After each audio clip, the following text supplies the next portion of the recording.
На канале Абхазского телевидения вы смотрите информационный выпуск Камши-Кушара. Здравствуйте.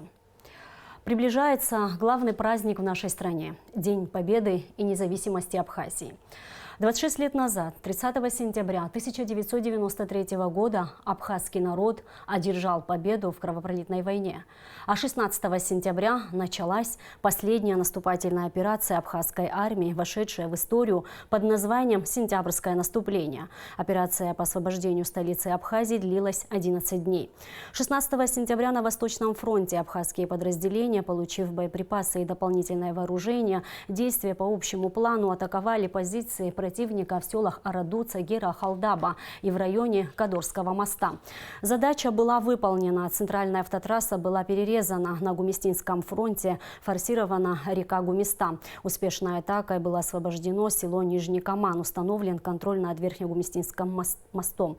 Взят под контроль берег Гумисты от мраморного цеха до подножия горы Цугуровка возле объездной дороги. От Нижнегумистинского моста абхазские отряды выдвинулись вперед на 500-600 метров. Противник провел контратаку и добился тактического преимущества на данном участке.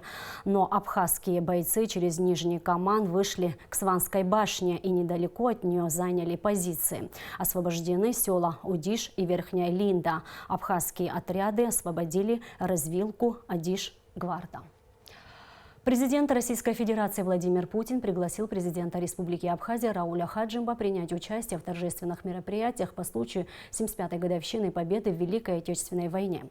Отмечая эту знаменательную дату нашей общей истории, мы склоняем головы перед светлой памятью борцов с нацизмом. В России никогда не забудут об огромных жертвах, понесенных народом братской Абхазии во имя Великой Победы. Важно, что славные традиции дружбы и взаимопомощи, завещанные нам отцами и дедами, и сегодня служат надежной основой для развития конструктивного сотрудничества между нашими государствами, отмечается в частности в приглашении главы российского государства. Ранее сообщалось, что на 75-летие Победы Владимир Путин пригласил лидеров Франции, Китая, США, КНДР, Индии и Пакистана. На имя Рауля Хаджимба в связи с его переизбранием на пост президента Абхазии пришло поздравление от патриарха Московского и всея Руси Кирилла. Примите сердечные поздравления в связи с переизбранием вас на ответственный пост президента Республики Абхазия. Граждане Абхазии связывают с вами надежды на повышение уровня жизни, позитивные изменения в социально-экономической сфере, сохранение богатого исторического и культурного наследия страны. Надеюсь, что в своей дальнейшей деятельности вы, как и прежде, будете уделять значительное внимание сбережению христианских традиций, духовно-нравственному и патриотическому воспитанию современников, укреплению консолидации и согласия в обществе, отмечается в частности в поздравительном адресе патриарха. В Сухуме опять нет воды. Перебои с подачей питьевой воды участились в столице. С чем связаны подобные отключения, выясняли наши корреспонденты. Репортаж Амелии Бисмарк. Негодование жителей Сухума можно понять, ведь в жару особенно сложно обходиться без водоснабжения. Специалисты утверждают, что ситуация ежегодно осложняется в определенный период, и происходит это по причине летнего обмеления рек. В течение уже 2 недель, наверное, больше 15 дней, вот в городе ощущается нехватка питьевой воды. Ну, это связано с засухой, уже почти 2 месяца не было ни капли дождя. Подрусловые воды опустились, нам все труднее и труднее доставать эту воду из скважин. Вот. И чтобы улучшить ситуацию, вот мы устраняем все возможные утечки. Работу по устранению утечек сотрудники столичного водоканала проводят планомерно. Однако случаются и нештатные ситуации, как эта ночная авария на улице Арцахская. Ночью нам позвонили жители, соседи, сказали, что вот здесь утечка. И утром без объявления нам пришлось остановить водовод для устранения вот этой утечки. Но здесь мы чуть выше, не в этой яме, а вот чуть выше, мы уже 2 утечки устранили. Когда запустили, здесь ниже еще оказалась еще одна утечка, которую сразу не обнаружили. Вот сейчас опять остановили и заново вот откапываем, подбираемся пока к этой поломке. Часа полтора-два, наверное, может быть, 2,5. Ну, как закончим, сразу мы подадим воду. По причине ремонта водовода без снабжения осталась вся нагорная часть Сухума. Что касается центра, то здесь вода подается под слабым напором, поэтому ее отсутствие обнаруживают жильцы верхних этажей. Это водовод диаметром 800 миллиметров, который питает два резервуара. Личкопский резервуар номер 5 и на улице Дагестанской номер 3. Вот эти два резервуара, которые непосредственно, помимо остальных насосов, которые питают центр города. По словам главного инженера Сухумского водоканала, бригада и дальше продолжит работу по устранению утечек на определенных участках сети городского водопровода. Однако совсем не обязательно, что это будет связано с отключениями. Ситуация с водоснабжением изменится в лучшую сторону с наступлением сезона дождей. А до тех пор специалисты призывают жителей более экономно расходовать воду. Амелия Бисмарк, Эльдар Дамиров, Абхазское телевидение. В Абхазии с гастролями находится театр юного зрителя Северной Осетии «Шаби». И первый спектакль, который увидел абхазский зритель, состоялся в Абхазском драматическом театре имени Самсона Чанба. «Шаби» представил спектакль по мотивам нартского эпоса «Нарты и золотое яблоко». Подробности в репортаже Гугуцы Вардани.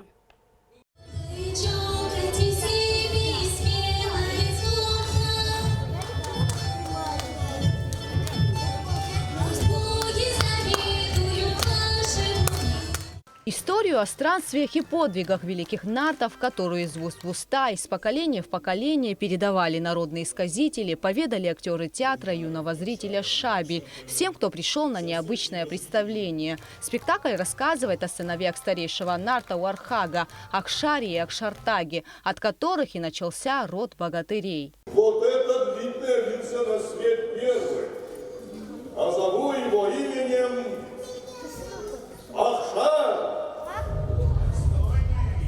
что означает «отважный», а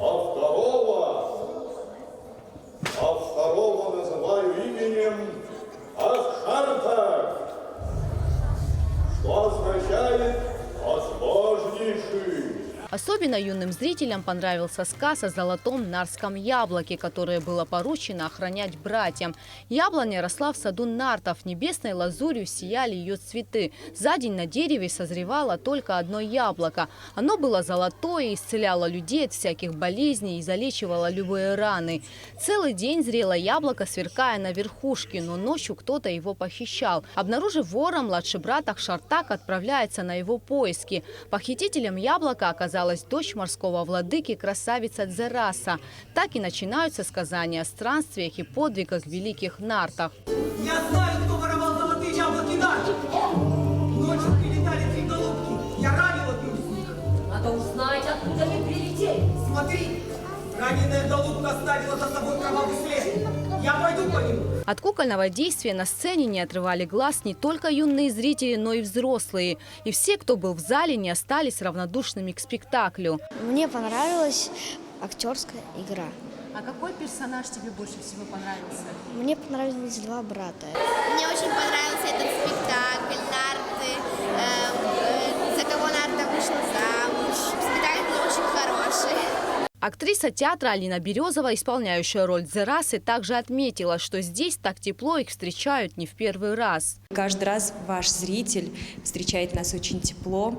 Надеемся, что это мы заслужили эту теплоту и отдаем ее насколько можем. В постановке задействованы планшетные и тростевые куклы. Планшетные или паркетные куклы умеют ходить по настилу сцены, который называется планшет. Отсюда и их название. Тростевые куклы имеют подвижную голову, получехол, в который входит рука кукловода, управляющая головой или торсом куклы. К рукам куклы приделаны трости. Кукловод держит в свободной руке концы тростей и ими приводит в движение руки куклы. Режиссер спектакля, художественный руководитель театра Асланбек Галаев считает, что нужно прививать любовь к народному эпосу и культурному наследию с детства. Театр для взрослых начинается как раз таки с театра для детей. Поэтому мы задумали цикл спектаклей по нартскому эпосу, который будет включать в себя эпос астинский, эпос абхазский, эпос адыгский. и намереваемся его в ближайшей перспективе реализовать. Труппа Осетинского театра юного зрителя привезла в Абхазию еще 2 кукольных спектакля «Дочь солнца» по мотивам повести Константина Ламия и «Волшебная ласточка» режиссера Ирмика Бабаянца. Гастроли Осетинского театра юного зрителя продлятся до 20 сентября. За это время актеры планируют выступить в городе Гудаута, а также в детских садах и школах столицы. Гугут Савардания, Томас Чековани, Абхазское телевидение. В Абхазском драматическом театре также 16 сентября состоялась премьера моноспектакля по рассказу Чичико Джонуа «Белая скала». Это первый моноспектакль в репертуаре Государственного молодежного театра. Все роли в постановке исполняет актер театра Ахра Кварча. Моноспектакль о чистой любви и ее боли. Главные герои произведения Астан и Марта, несмотря на все сложности, решают быть вместе, но у судьбы свои планы. Пара решает сбежать в горы, однако там их настигает несчастье. Во время схода лавины девушка погибает. Парень не может перенести смерть любимой и сходит с ума. Режиссером «Белой скалы» является Беслан Лагвилава. Оригинальную музыку написал молодой композитор Абзак Марухпа. В спектакле 3 этюда. Над ними работала хореограф Элеонора Мазова. Премьера постановки проходит на малой сцене Абхазского драматического театра имени Самсона Чанба. В следующий раз Государственный молодежный театр представит зрителям премьерный спектакль «Белая скала» 18 сентября. Московская абхазская диаспора и посольство Республики Абхазия в Российской Федерации приглашают студентов-первокурсников, поступающих в вузы Москвы, на традиционную встречу, которая состоится 22 сентября в библиотеке номер 3 имени Добролюбова. Об этом сообщается на официальном сайте МАД. На встрече студентам расскажут о культурных, образовательных и других мероприятиях, которые регулярно проводятся в Москве нашими соотечественниками. У молодых людей также будет возможность познакомиться и пообщаться с представителями абхазских студенческих землячеств московских вузов, а также записаться в волонтерский центр ежегодного фестиваля «Апсны», проводимого в Москве. А сейчас о погоде. По сообщению гидромедцентра, в Абхазии ожидается облачность с прояснениями погода. Временами умеренный дождь, местами переходящий в ливневый дождь с грозой. Температура воздуха ночью плюс 14-19, днем 21-26. Температура морской воды плюс 24 градуса.